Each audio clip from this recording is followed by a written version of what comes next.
से जन्म दिया। दूसरी बात कि क्योंकि मैं आई तो मैं कल से बहुत परेशान थी इस बात से कि जो महिलाएं यहाँ हैं और जो पुरुष भी हैं और जो ये पूरा जीजाऊ ब्रिगेड है और जो भी हमारा मंच है जो इस बारे में सोचता है, ये सभी लोग पहले से ही इतने बुद्धिजीवी है, इतना सब कुछ जानते हैं, जिनको हम पढ़ रहे हैं ये पहले से पढ़ चुके हैं और उसी मिट्टी से है। तो बहुत घबराहट थी मन में कि आखिर जाऊंगी तो बोलूंगी क्या। मन में बहुत रात भर मैं कहूँ तो दिमाग में रात भर मेरे फातिमा शेख चल रही थी, सावित्रीबाई फुले, रमाबाई सब चल रही थी कि करना क्या है। फिर मैंने सोचा कि जो जीवन जिया है बस उसको रखेंगे और शायद वही होगा कि मैं वहां तक कैसे पहुंच पाई। एक वंचित तबके की महिला अगर राजनीति में पहुंचती है तो सफर कैसा होता है वो मैं बताऊंगी। शायद वही मेरी कहानी है और वही उस आम महिला की कहानी है जो राजनीति के शिखर तक पहुंचने का सपना भी देखती है। ये वही नागपुर है, ये वही महाराष्ट्र है जहां पर से सावित्रीबाई फुले निकली। सावित्रीबाई फुले एक कोई आम नाम नहीं है और सबसे दुखद बात तो ये है कि ज्योतिबा फुले और सावित्रीबाई फुले को पहुंचने में हमारे काऊ बेल्ट में जो कहते हैं बिहार यूपी में बहुत समय लग गए। ये हमारे लिए दुखद परिस्थिति है। लेकिन जब पहुंचे तो हमने जाना कि एक महिला यहाँ से हुई जो एक मनु का दौर था, जहां मनु स्मृति में लिखा गया था न स्त्री स्वतंत्र मर्हति, मतलब महिलाएं स्वतंत्रता के काबिल ही नहीं हैं। वो मनु का दौर था जो कहता था कि महिलाओं को अपने पतियों के अधीन रहना है, फिर अपने बच्चों के अधीन रहना है बुढ़ापे में। उस दौर को नकारते हुए यहाँ एक महिला है जो कह रही है कि शिक्षा अज्ञानता से ही हम अपने आप को मुक्त कर सकते हैं। वो सावित्रीबाई फुले थी। कितने कीचड़ चलाए गए, कितने पत्थर फेंके गए, कितना उन्हें सताया गया, कितना उन्हें परेशान किया गया और अंत में भी जब उनकी मृत्यु हुई तो समाज में जो लोग परेशान थे, बीमारियां थी, उनकी सेवा करते करते मृत्यु हुई। ऐसी क्रांतिकारी महिला यहाँ से आई। उनसे हमने सीखा है कि राजनीति में जब आप पहुंच जाते हैं या फिर आप आगे बढ़ रहे होते हैं, कई बार आप पे कीचड़ फेंके जाएंगे, पत्थर फेंके जाएंगे, लेकिन आपको थकना नहीं है, रुकना नहीं है। अगर वो रुक गई होती तो शायद मैं यहाँ बैठी ही नहीं होती या हम जैसी महिलाएं यहाँ होती ही नहीं, क्योंकि हम घरों की चार दीवारियों के पीछे बैठकर चूल्हा चौका कर रही होती, खाना बना रही होती, बर्तन धो रही होती, झाड़ू लगा रही होती, लेकिन पढ़ नहीं रही होती। उन्होंने पहला स्कूल खोला 1848 में ज्योतिबा फुले जी के साथ, फातिमा शेख जी के साथ, और तब पढ़ लिख कर शिक्षित होकर आज हम महिलाएं सिर्फ ना बात कर पा रही हैं बल्कि सवाल कर पा रही हैं और समझ पा रही हैं कि हमारे लिए सही क्या है और गलत क्या है। तब स्कूल खोला। उन्होंने जब स्कूल खोला था तो बहुत लोग विरोध में भी थे कि नहीं, लड़कियां पढ़ती नहीं है, उनको पढ़ना नहीं है, क्योंकि मनुस्मृति में भी ऐसा ही लिखा था कि वेद पुराण भी महिलाएं नहीं पढ़ सकती हैं क्योंकि वो अछूत हैं। तो महिलाएं भी अछूत थीं। वो महिला सावित्री जी निकल करके फिर हमें पढ़ाई, मतलब स्कूल खोला हमारे लिए और आज हम शिक्षित हैं।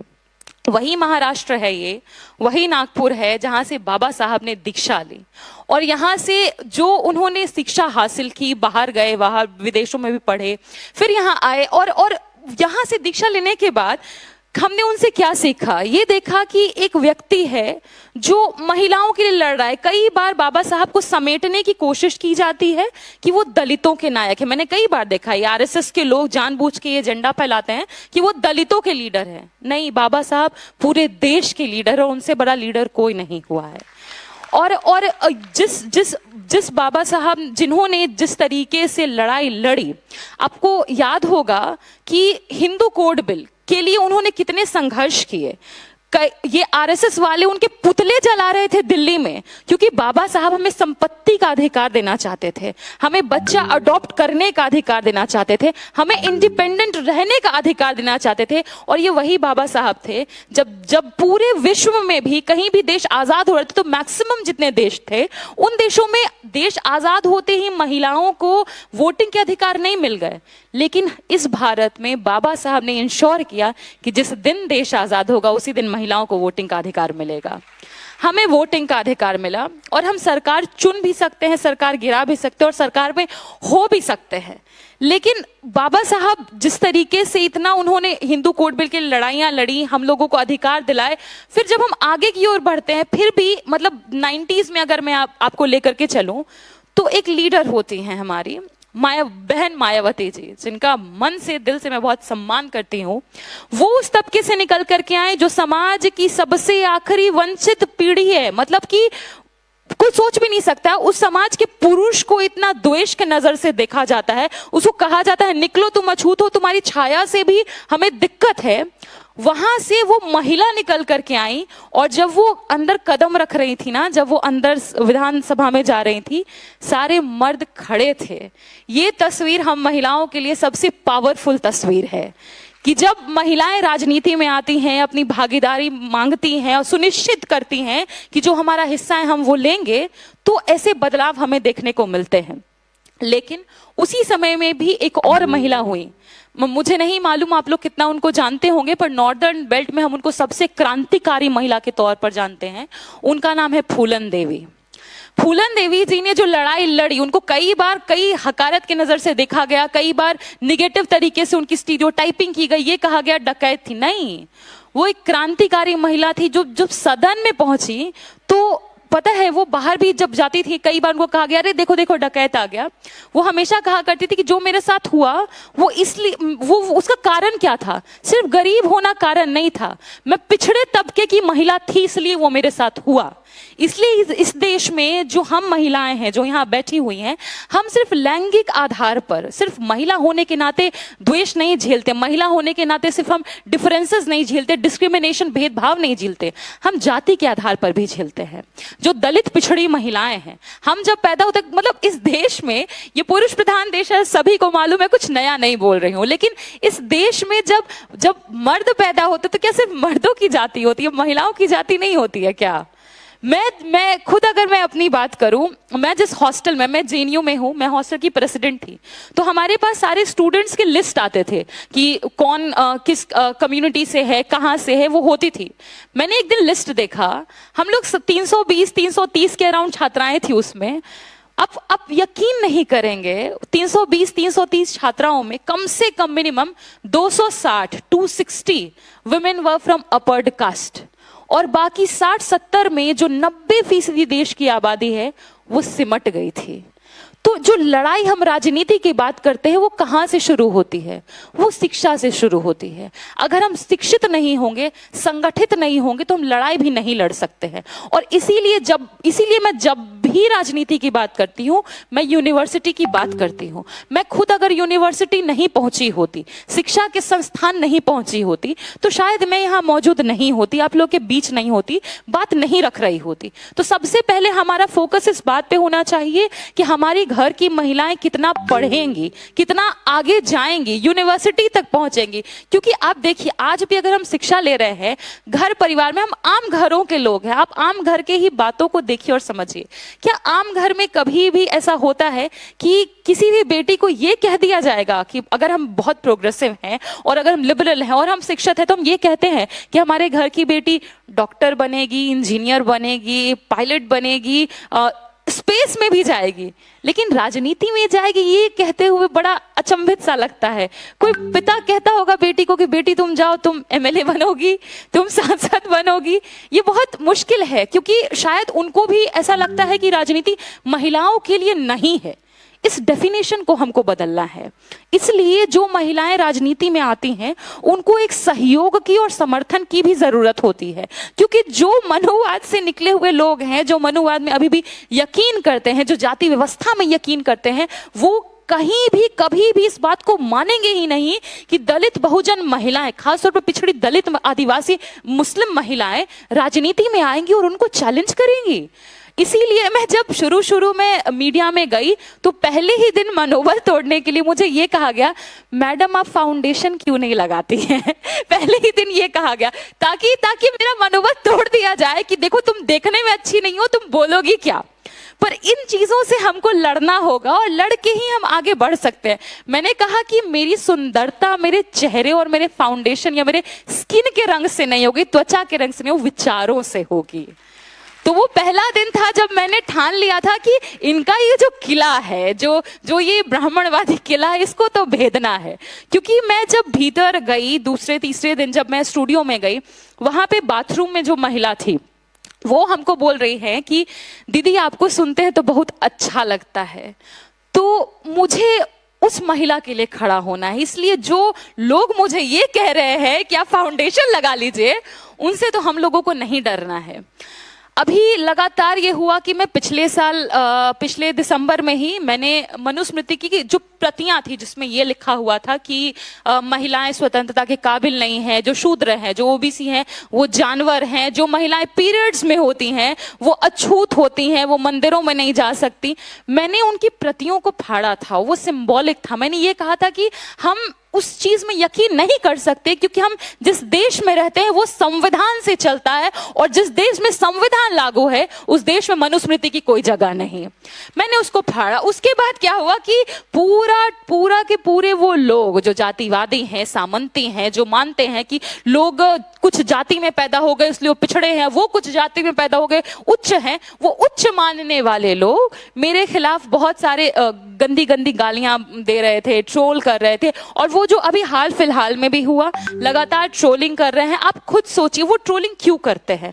क्योंकि वो देखते हैं कि एक महिला अगल बगल में 4-5 मर्द बैठा हुआ है, जिसमें से कि 90% में यही मानो, चाहे वो स्टूडियो का हो या फिर जो पैनल का हो, सारे के सारे एक जाति के लोग होते हैं, सबके सब अपर्ड कास्ट होते हैं। उसके बीच एक महिला बैठी है जो उनसे आधे उम्र की है और वो उनको चैलेंज करी, नहीं आपने गलत बोला, मैं आपको सुधारती हूँ।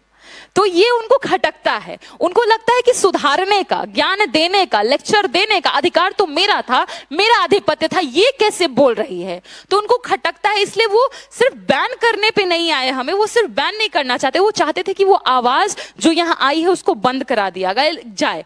लेकिन उससे हमने लड़ाइयां लड़ी।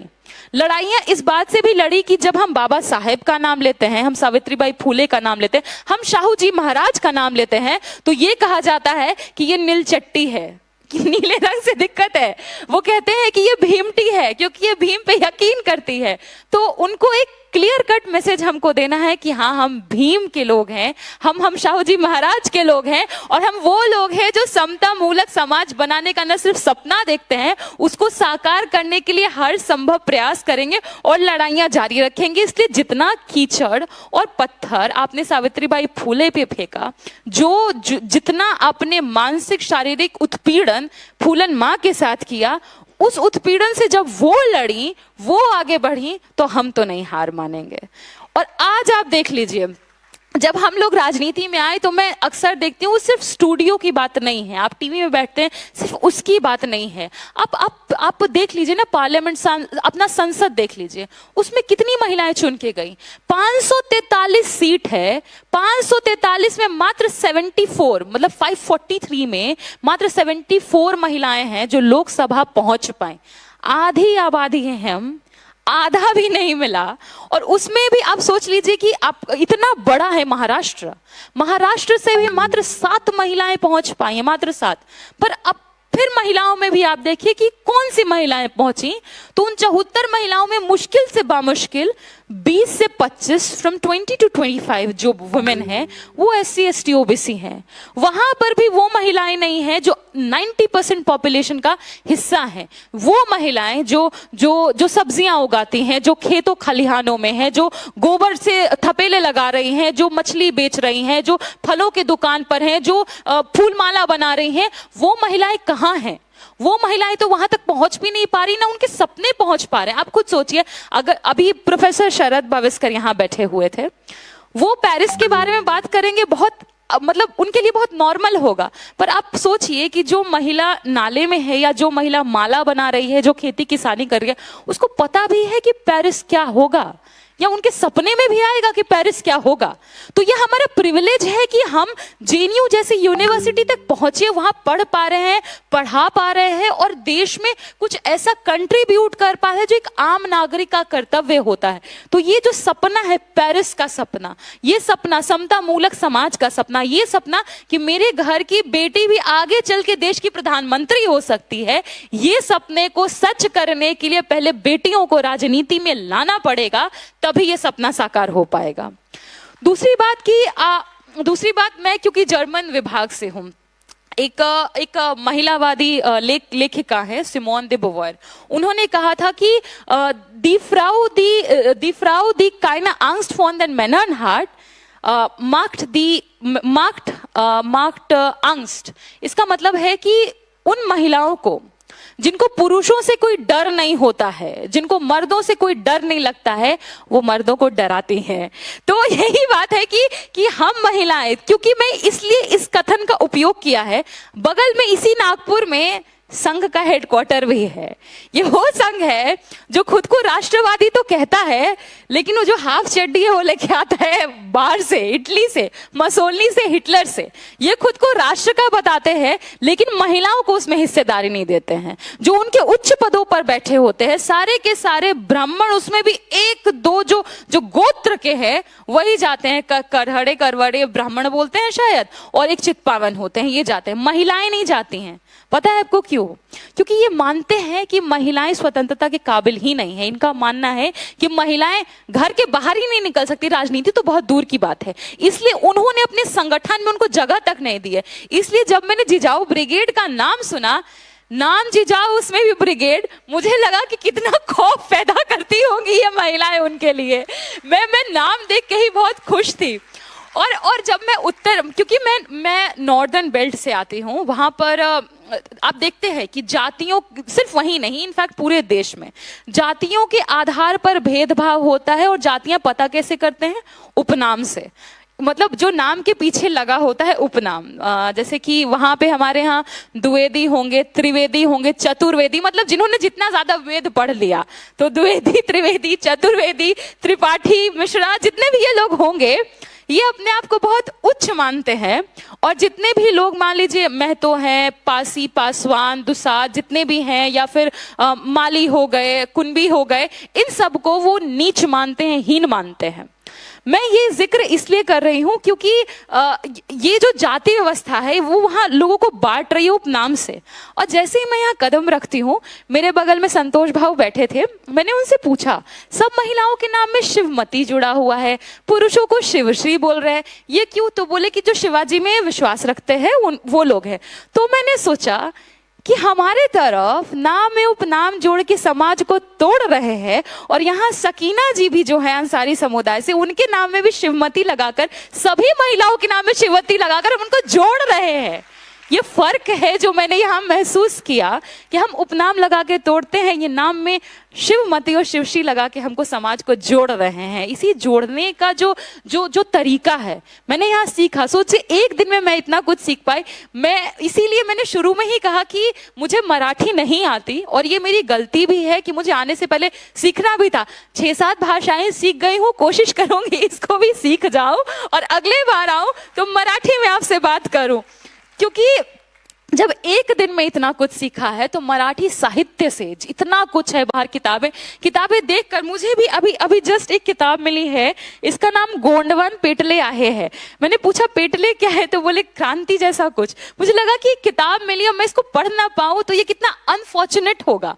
इसलिए अगली बार आऊंगी तो मराठी में सीख कर आऊंगी, ताकि यहाँ के साहित्य को न सिर्फ ना ले जाऊं, यहाँ की संस्कृति को लेकर के जाऊं, जिसने सिखाया है कि महिलाएं बंधने के लिए नहीं आई हैं, वो मुक्त थी, मुक्त हैं और मुक्त रहेंगी।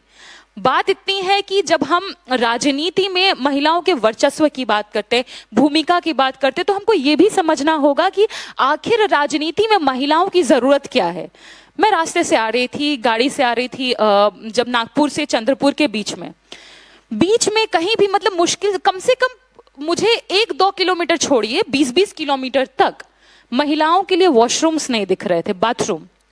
अगर और जो बाथरूम दिख भी गया तो उसमें पैड वेंडिंग मशीन नहीं होगा, क्योंकि ये पुरुषों का मसला नहीं है, ये महिलाओं का मसला है। पुरुष तो खुले में भी कहीं चले जाएंगे, महिलाएं खुले में नहीं जा सकती। तो अगर हम महिलाएं राजनीति में होंगी, पॉलिसी मेकिंग का हिस्सा होंगी, तो हम ये इंश्योर करेंगी कि हर 2 से 3 किलोमीटर पर हमारे लिए वॉशरूम्स हो और पैड वेंडिंग मशीन्स हो। इसलिए राजनीति में महिलाओं की जरूरत है, क्योंकि आप देखिए ना, नहीं होता है तो हम रोक के बैठे हुए हैं, जा रहे हैं, और उससे कई तरह की बीमारियां होती हैं, उस पर कौन बात करेगा। मैंने खुद कुछ दिन पहले अपना ब्लड टेस्ट करवाया था और मुझे लगा मैं तो हष्ट पुष्ट तंदुरुस्त हूँ, कोई बीमारी कुछ भी नहीं होगा, और निकली हीमोग्लोबिन की कमी। जो बिहार में 60% महिलाएं, 60% जो महिलाएं हैं उनमें भी खून की कमी है। और ये सिर्फ बिहार की महिलाओं के लिए नहीं, देश भर में हम महिलाओं में खून की कमी है। अगर हम महिलाएं राजनीति का हिस्सा होंगी तो हम पॉलिसीज निर्धारित करेंगे कि जो महिलाओं के लिए फ्री इस तरह की दवाइयां हो, ये जो और खास तौर पे साधन बनाए जाएं, उनको इस तरह का भोजन प्रोवाइड करवाया जाए जहां नहीं पहुंच पाता है गरीब वंचित तबके की महिलाएं, ताकि उनमें खून की कमी ना हो। जिन मर्दों में खून की कमी नहीं, वो इसके बारे में क्यों सोचेंगे? वो तो हमारा मसला है। इसलिए उसके बारे में सोचने के लिए राजनीति में महिलाएं चाहिए। जिन महिलाओं को, खास तौर पर पिछड़ी ओबीसी महिलाएं जो हैं, जो दलित महिलाएं हैं, उनको जातिगत आधार पे जब गालियां दी जाती हैं, हिकारत की नजर से देखा जाता है और गंदे तरीके से ट्रीट किया जाता है, ये उन महिलाओं का मसला है। ये मर्द नहीं लड़ेंगे, ये हमारी लड़ाई हम खुद लड़ेंगे। और इसी चलते जब पहले दिन देश आजाद हुआ तो हमको वोटिंग अधिकार मिला। वोट सरकार बनाने के लिए सिर्फ नहीं था, वोट इसलिए भी था कि अपने वोट से हम खुद सरकार बन पाए। तो उस वोट का जो अधिकार मिला, उस वोट के अधिकार से हम महिलाओं की भागीदारी कितनी सुनिश्चित करते हैं, इसे भी हमें देखना होगा। देश में एक ही महिला प्रधानमंत्री अभी तक हुई, इंदिरा गांधी जी, लेकिन उनके भी कैबिनेट, और she was very strong lady, very strong, मतलब कि कई बार कहा जाता है 2 देश बना दिया जिन्होंने, ये महिला ही कर सकती थी। उनके कैबिनेट में भी महिलाओं की स्थिति नगण्य थी। तो ये हम महिलाओं की भूमिका भी है और हमारी, कहते हैं ना कि हमारा दायित्व भी है कि अगर हम आगे बढ़ रहे हैं, कुछ महिलाएं पीछे छूट रही हैं, अगर वो दलित हैं, आदिवासी हैं, पिछड़ी हैं, मुसलमान हैं, उनको हम एक साथ लाएं और ला करके हर तरीके से ट्रेन करें और उनको हम आगे बढ़ाएं। सिर्फ, और राजनीति जब मैं बोलती हूँ तो वो शिक्षा से ही जुड़ी होती है, क्योंकि आप शिक्षित होंगे, संगठित होंगे, तभी लड़ाई लड़ पाएंगे और आगे बढ़ पाएंगे। इसीलिए सबसे पहली कोशिश ये होनी चाहिए कि घर में जो बच्चियां हैं वो सिर्फ नौकरी की तैयारी ना करें, वो जो पढ़ाई करे वो आगे हायर एजुकेशन तक जाएं, पीएचडी करे, पोस्ट डॉक करे। मेरा तो जिस गांव से मैं आ रही हूं, दूर दूर तक, मतलब मैं कह सकती हूँ कोई भी महिला पीएचडी, मतलब मैक्सिमम तो ये जानते भी नहीं होंगे पीएचडी क्या है, पीएचडी करना तो दूर की बात है। तो अब हमारी जिम्मेदारी ये बनती है कि मैं वहां पहुंच गई तो मेरी कोशिश ये हो कि अब वहां की महिलाएं ना सिर्फ ये जाने कि पीएचडी क्या है, बल्कि पीएचडी करें, क्योंकि वो शिक्षित होंगी तभी राजनीति में आ पाएंगी। क्योंकि ये मसला आरक्षण से भी जुड़ा था। आपने देखा होगा कई बार लालू जी को, जिस पार्टी से मैं आती हूँ, शरद जी को, मुलायम जी को, सबको बदनाम करने की कोशिश हुई। ये कहा गया कि जब महिला आरक्षण का डिमांड आया, महिला आरक्षण की मांग की गई, तो इन तीन चार नेताओं ने विरोध किया, कई आर्टिकल्स भी इसके खिलाफ आए। मैं यहाँ से इसीलिए उस बात पे चर्चा करना चाहती थी कि जब महिला आरक्षण की बात होती है तो हमको ये समझने की जरूरत है कि महिलाओं में क्योंकि जाति भी होती है तो आरक्षण के अंदर भी कोटा होना चाहिए, वरना फिर यही होगा कि एक तबके की महिलाएं 90% इंस्टीट्यूशंस में होंगी, राजनीति में होंगी, और हम 90% महिलाएं 10% में सिमट के रह जाएंगी। तो लालू जी हो, चाहे शरद जी हो, चाहे मुलायम जी हो, चाहे रामविलास पासवान जी, जितने अपर जो नॉर्दर्न बेल्ट के लीडर्स रहे, उन्होंने इसका विरोध किया। उन्होंने कहा कि महिला आरक्षण में भी कोटा विद इन कोटा होना चाहिए, और अभी भी हमारी उस पर लड़ाई जारी रहेगी कि महिला आरक्षण जब भी आता है राजनीति में, कोटा विद इन कोटा हो, ताकि दलित महिलाएं पीछे न छूट जाएं, आदिवासी महिलाएं पीछे न, बैकवर्ड महिलाएं पीछे न छूट जाएं, इसलिए उसमें कोटा विद इन कोटा हो। और क्योंकि आरक्षण जब तक नहीं आएगा, अभी आप देख लीजिए पंचायत में है आरक्षण 33%, लेकिन क्या अभी भी महिलाएं उसको चला रही हैं? मैक्सिमम हमारी तरफ एक शब्द होता है, अगर महिलाएं मुखिया है, एक मुखिया पति होता है, जो मुखिया पति ये डिसाइड करता है कि क्या क्या होगा। महिलाएं अभी भी घर के पीछे हैं, तो हमको मुखिया पति नहीं चाहिए, जो मुखिया है महिला वही मुखिया ही चाहिए। तो अब सिर्फ महिलाएं घर के भीतर मुखिया ना हो, राजनीति में भी मुखिया बन पाए, ये सुनिश्चित करने के लिए ही हम जितनी महिलाएं यहाँ पर बैठी हुई हैं, हम लोगों को प्रण लेना होगा इस बात का कि जो कोई भी, जैसे सावित्रीबाई फुले ने ये बात कहा था कि arise, awake, educate, smash traditions and liberate. इसका मतलब है कि आप जागिए, संगठित होइए, पढ़िए और जो ये ट्रेडिशंस हैं इसको तोड़िए और आगे बढ़िए, लिबरेट होइए, मुक्त होइए। तो हमारी जिम्मेदारी ये है कि हम खैर यहाँ तो सब लोग पढ़ते ही होंगे, ज्यादा जिम्मेदारी तो मेरे ऊपर है कि मैं नॉर्दर्न बेल्ट में हर जगह सावित्रीबाई फुले, ज्योतिबा फुले, शाहू जी महाराज ने जो बाबा साहब के लिए किया, ये सारी बातें मैं वहां तक पहुंचा पाऊं। जीजा माता ने उन्होंने शिवाजी को तैयार किया लड़ाइयां लड़ने के लिए। सही बोल रही हूं? उन्होंने तैयार किया शिवाजी को लड़ने के लिए और एक अपना स्वराज, अपना राज स्थापित करने के लिए। अब हमको हर जो महिला है सबको खुद सिर्फ जीजा माता बन करके बेटों को तैयार नहीं करना है, खुद भी अब तैयार होना है लड़ाई लड़ने के लिए, अपना राज लाने के लिए। तो अब सिर्फ बच्चों को ही तैयार नहीं करना है, खुद को लिबरेट करने के लिए शिक्षा लेना है हर फील्ड में जहां भी हम काम कर रहे हैं। क्योंकि आप देखिए कि वो हर मोड़ पर आप एक कदम नहीं बढ़ाएंगे, वो आपका पैर खींचने के लिए आगे खड़े हैं। वो ये क्योंकि वो उनसे बर्दाश्त नहीं होता है कि आप बगल में बैठ करके उनसे तर्क वितर्क कर रहे हैं, उसके लिए वो समझते थे कि सिर्फ वही कर सकते हैं। तो मैं इसीलिए कह रही हूं कि जब हम महिलाएं उनसे बात करेंगी तो वो खौफ खाते हैं, वो लगता है कि इनसे हम लड़ नहीं सकते हैं। इसीलिए हमारी जिम्मेदारी ज्यादा है कि हम हर तौर पर, शैक्षणिक तौर पर, सामाजिक तौर पर, सांस्कृतिक तौर पर, राजनीतिक तौर पर, हर तौर पर, हर फ्रंट पे हम आगे आए और हम उनसे लड़ाई लड़े और हर जगह हम उनको बताएं अब आपका बहुत हुआ, अब नहीं चलेगी, अब हम बोलेंगे और आपको सुनना पड़ेगा। तो ये लड़ाई लड़ने के लिए हमको राजनीति में आने की बहुत ज्यादा जरूरत है, क्योंकि आपको हर मोड़ पर गिराने के लिए कभी आपको काला बताया जाएगा, कभी ये कहा जाएगा कि देखो ये बहुत मोटी है, देखो मोटी आ गई, कभी ये कहा जाएगा अरे देखो इसका बाल बहुत छोटा है, अरे इसके पास तो बाल ही नहीं है। कोई कहेगा, जैसे मुझे सबसे ज्यादा मजाक बनाया जाता है, इसके दांत के बीच में छेद है।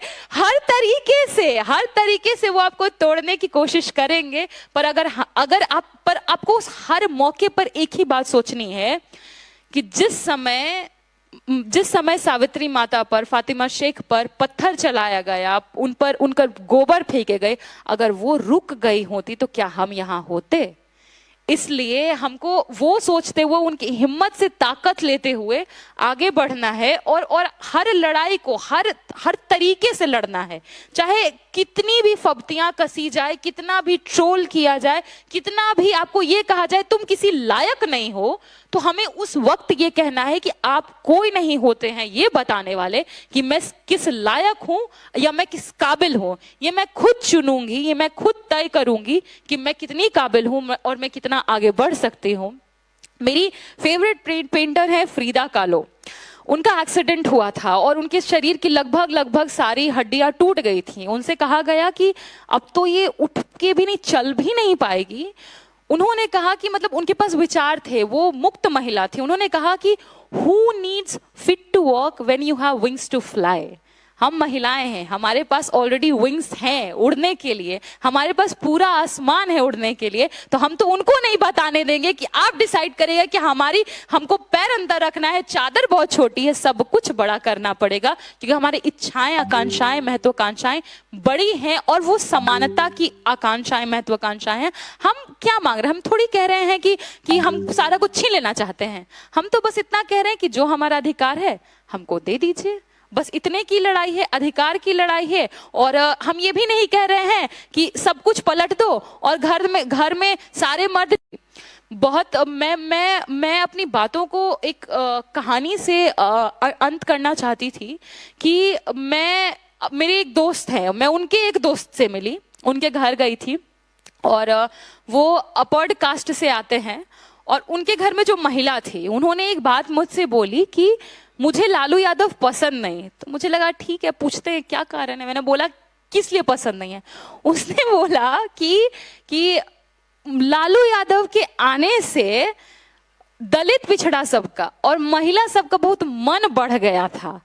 इसीलिए मुझे लालू यादव पसंद नहीं। ये एक महिला बोल रही थी कि उसको ये पसंद नहीं कि महिलाओं का मन बढ़ गया। मन बढ़ने का मतलब कि महिलाएं बोलना शुरू कर दी, लड़ना शुरू कर दी, सड़क पर आकर के बोलना शुरू कर दी। तो अगर उनको ये पता है कि दलितों पिछड़ों का मन किसी के कारण बढ़ जा रहा है तो हम उसको पसंद नहीं कर रहे हैं, तो अब हमको उनको ये बताना है कि अब सिर्फ मन नहीं बढ़ेगा, अब हम खुद बढ़ेंगे और खुद बढ़ करके अपना हक अधिकार दोगे नहीं तो छीन लेंगे। तो इसी बात से मैं बस इतना कहना चाहूंगी कि महाराष्ट्र ने, नागपुर ने, चंद्रपुर ने मुझे मौका दिया है बात रखने का और अपना जो विचार है वो यहाँ आप लोगों को बताने का। लेकिन साथ ही साथ मैं बहुत कुछ यहाँ से ले करके जा रही हूँ, जैसे कि अब यहाँ पे नाम बांटते नहीं हैं, जो नाम के आगे लगाया जाता है वो नाम जोड़ते हैं। और मैं पूरी कोशिश करूंगी कि मैं इसको नॉर्दर्न बेल्ट में फैला पाऊँ और अगली बार जब आऊँ तो मैं मराठी सीख कर आऊँ, क्योंकि ताकि मैं और चीज़ें समझ भी पाऊँ और आपसे बात भी कर पाऊँ। क्योंकि मैं समझा पाऊँ इतनी तो मेरी हैसियत नहीं है, आप लोग पहले से ही बहुत कुछ जानते हैं। बता ज़रूर सकती हूँ कि हाँ वहाँ क्या चलता है, क्या दिक्कतें हैं, किस तरीके से हम पीड़ित हैं या क्या क्या समस्याएं हैं। तो पर यहाँ से मुझे सल्यूशन दिख रहा है, वहाँ हम समस्या देख रहे थे, यहाँ हम सल्यूशन देख पा रहे हैं। तो वो सल्यूशन समझने सीखने के लिए मैं बार बार यहाँ आती रहूंगी। और मैं जिजाऊ ब्रिगेड का खास तौर पर आप लोग का शुक्रिया करती हूँ, क्योंकि ये नॉर्दर्न बेल्ट में असंभव है कि इतनी महिलाएं एक साथ आ गई, वो भी वंचित तबके की महिलाएं, पिछड़ी हैं, ओबीसी, बैकवर्ड, दलित, सब एकजुट होकर के और इतने सुंदर से सब तैयार होकर के बात कर रहे हैं, हंसी खुशी देख रहे हैं। मुझे बहुत अच्छा लग रहा है और अगले बार जब भी आऊंगी मराठी सीख करके आऊंगी। बहुत शुक्रिया, बहुत आभार। और जिस मिट्टी से जीजाऊ आए, जिस मिट्टी से शाहू जी आए, शिवाजी आए, जिस मिट्टी से सावित्री बाई आई, ज्योतिबा आई, अगर मैं उस मिट्टी तक पहुंच पाई, ये मेरा ये सौभाग्य है। जिस भूमि पर बाबा साहब ने दीक्षा ली, मैं वहां पहुंच पाई, ये मेरा सौभाग्य है। इसलिए यहां से करने के बाद मेरा पूरा प्लानिंग है कि मैं दीक्षा भूमि जाऊंगी और वहां भी देखूंगी कि आखिर क्या है यहाँ, जो लोग इतने मुक्त हैं, लिबरेटेड हैं और सोच को लेके इतने तर्कशील हैं कि जो महिलाएं अभी वहां हमारे नॉर्दर्न बेल्ट में मतलब पूजा पर, त्योहार के नाम पर पीछे हैं, वंचित हैं, अभी तक लिबरेट नहीं हो पा रही हैं। और यहाँ हम तार्किकता पर बात आज से नहीं कर रहे हैं, सैकड़ों सालों से कर रहे हैं। इसलिए सीख के जाना है। बहुत बहुत आभार।